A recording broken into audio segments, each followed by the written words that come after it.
You know, for decades now, we've been promised this total sci-fi reality. Ultra-fast, floating trains just effortlessly zipping between cities. But when we actually look around today, that flashy promise is met with an overwhelmingly underwhelming reality. So where exactly is the Maglev revolution? Why has this absolute wonder technology seemingly just stalled out on the tracks? Well, let's unravel this mystery together. Just to understand the absolute hype here, we really have to look at its staggering potential.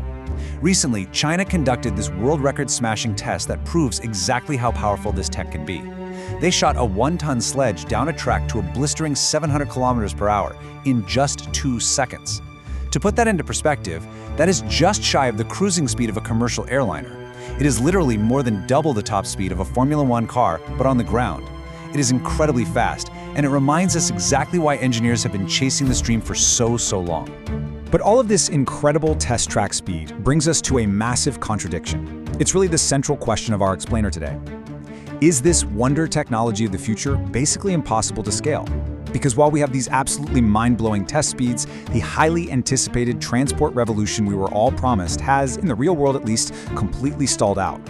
Why does the future never actually arrive? Okay, let's dive right into section 1, the promise versus reality, testing versus commuting. Honestly, the best place to see this reality check in action is the Shanghai Maglev. It's an airport shuttle, and currently it's the longest and fastest commercial maglev on the planet. Now, in theory, it's capable of hitting 431 kilometers per hour, but in reality, well, it averages a rather underwhelming 224. Why the massive drop? Because the ride was notoriously bumpy. It suffered from these really severe vibration issues, which basically forced operators to cap the speed. And today, ridership has essentially flatlined. At those lowered speeds, it's actually slower than a standard high-speed train, and, the regular metro takes you to the exact same airport anyway. So, what's actually causing all this? Let's get into section 2, the physics of floating trains, and figure out exactly why it's so bumpy. The standard design we've seen for decades, which was really championed by the German Transrapid system, is called electromagnetic suspension, or EMS for short. This system relies entirely on the attractive power of magnets. The train's undercarriage physically loops down beneath a concrete guideway. Then magnets on the guideway and the train attract each other, pulling the train upward so it levitates. And the theoretical advantage here is just brilliant. Absolutely zero physical contact means zero friction and zero wear and tear. I mean, it sounds absolutely perfect on paper, right? But here is the fatal flaw with EMS, and it's a big one. The train floats with this incredibly tiny gap of just 8 to 12 millimeters above the guideway. Think about that for a second. You are trying to perfectly balance a multi-ton train on a gap basically the width of your smartphone. That gap is inherently unstable.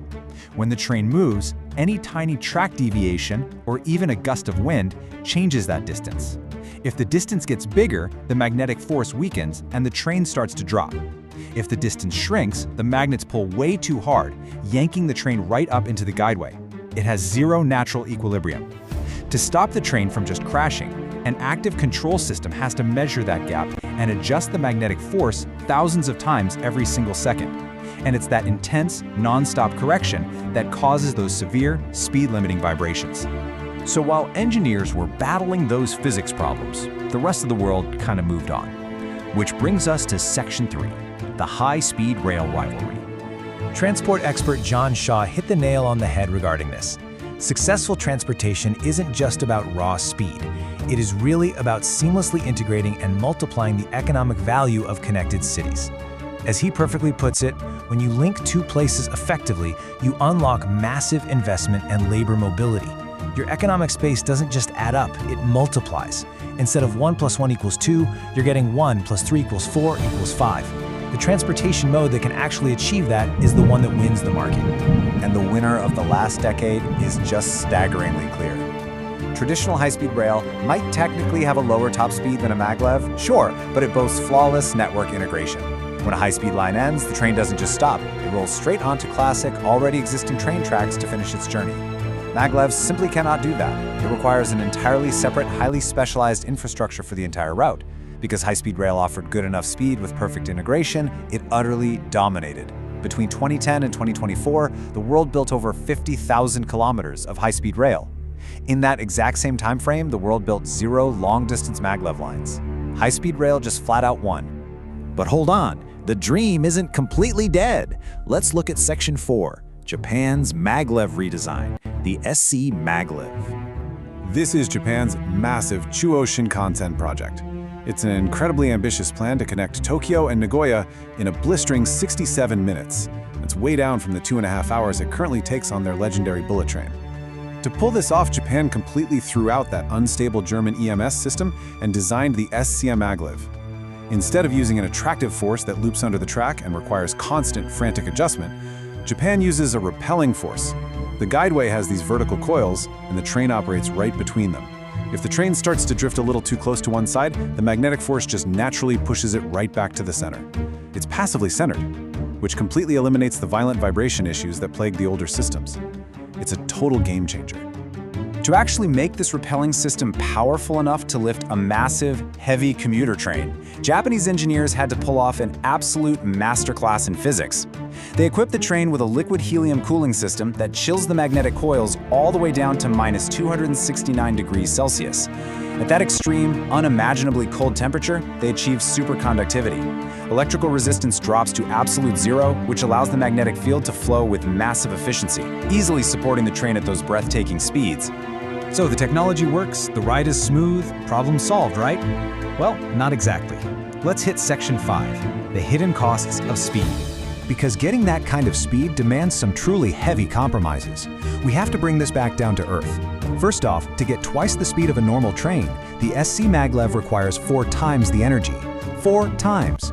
Furthermore, when a train hits a tunnel at these insane speeds, it acts like a giant piston, pushing air and creating a massive tunnel boom shockwave.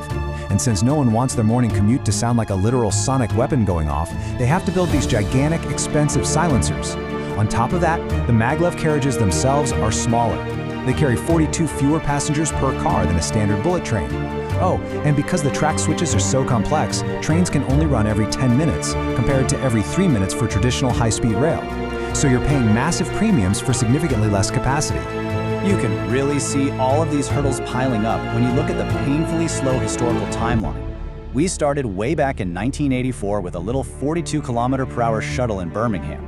The Shanghai Maglev opened in 2003 and then basically failed to expand. Work on Japan's Grand Chuo Shinkansen began in 2014, and because this new route demands extensive, highly specialized tunnels bored straight through the Japanese Alps, massive delays have just piled up. The absolute earliest that passengers will actually ride this new line is now 2035. That is more than 2 decades after construction started. Which brings us to the ultimate crossroads for magnetic levitation. Look, the engineering is absolutely spectacular. The physics are mind-bending, and the speeds are undeniably breathtaking. But given the mountainous costs, the lower passenger capacities, and the literal decades of tunnel digging required, we really have to ask ourselves, will maglev actually become the engine of a highly connected new economy, multiplying our potential? Or, despite all the billions and billions spent, is it just destined to remain a phenomenally expensive piece of showpiece tech? It is a fascinating dilemma, and it's one the entire transportation world is watching super closely. Thanks for joining me on this explainer, and keep questioning the world around you.